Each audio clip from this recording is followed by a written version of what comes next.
नमस्कार, मैं हूं चंचल रावत और आप देख रहे हैं न्यूज़ 18 का डिजिटल प्लेटफॉर्म। जंग में खाड़ी के कतर, ओमान और सऊदी अरब जैसे देश जहां ईरान के खिलाफ साइलेंट हैं, वहीं ईरान के विरोध में बहरीन ने पूरी तरह से मोर्चा खोल दिया है। बहरीन ने दूसरी बार संयुक्त राष्ट्र संघ में प्रस्ताव पेश किया है। इस प्रस्ताव में बहरीन ने हॉर्मुज को खुलवाने के लिए एक सैन्य इकाई गठन की मांग की है।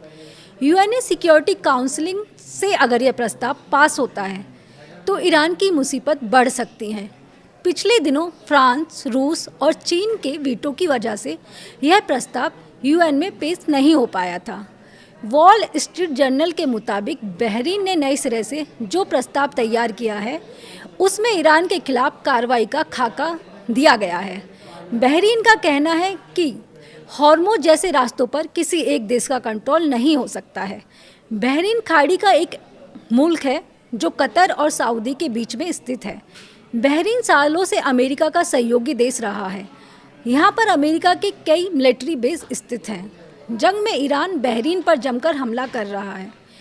उसकी रिफाइनरी पर भी ईरान ने अटैक किया है।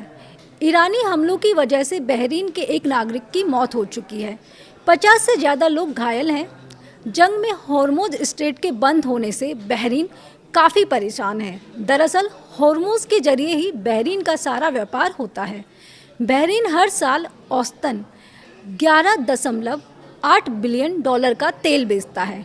जंग में ईरान, कतर, कुवैत, सऊदी जैसे देशों पर भी हमला कर रहा है, लेकिन यह देश ईरान के खिलाफ एकदम चुप्पी साधे हुए हैं। सामने से ईरान के खिलाफ कोई भी अभियान नहीं चला रहे हैं। ऐसे में सवाल उठ रहा है कि बहरीन ईरान के खिलाफ जहर क्यों उगल रहा है। 1927 में ईरान ने बहरीन पर पहली बार दावा किया था। ईरान का कहना था कि बहरीन उसी का एक हिस्सा है। पहले इस पर ईरान का कंट्रोल था, लेकिन अरब देशों की एकजुटता की वजह से ईरान इसे नहीं ले पाया। 1602 तक बहरीन पर ईरान का कंट्रोल था।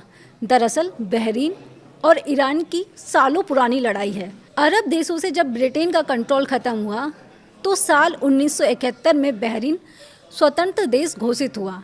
इसके बाद बहरीन अमेरिका के करीब चला गया। ईरान से बहरीन के बीच विवाद की एक वजह शिया और सुन्नी का मसला भी है। बहरीन शिया मुल्क है, जबकि वहाँ की सत्ता सुन्नियों के पास है। हाल ही में जब बहरीन पर ईरान ने मिसाइलें दागी तब वहाँ की शिया समुदाय के लोग जमकर नाच उठे, जिसके बाद सरकार ने एक्शन लेने की बात कही। तो यह जंग अब सिर्फ हथियारों की नहीं रही, पुरानी दुश्मनी और ताकत की लड़ाई बन चुकी है। जहां कई देश खामोश हैं, वहीं बहरीन खुलकर ईरान के खिलाफ खड़ा हो गया है। अब नज़रें टिकी हैं संयुक्त राष्ट्र के फैसले पर, क्योंकि यहीं से तय होगा कि हालात संभलेंगे या मिडिल ईस्ट और भड़क जाएगा। धन्यवाद। आगे की खबरों के लिए देखते रहिए न्यूज़ 18 राजस्थान।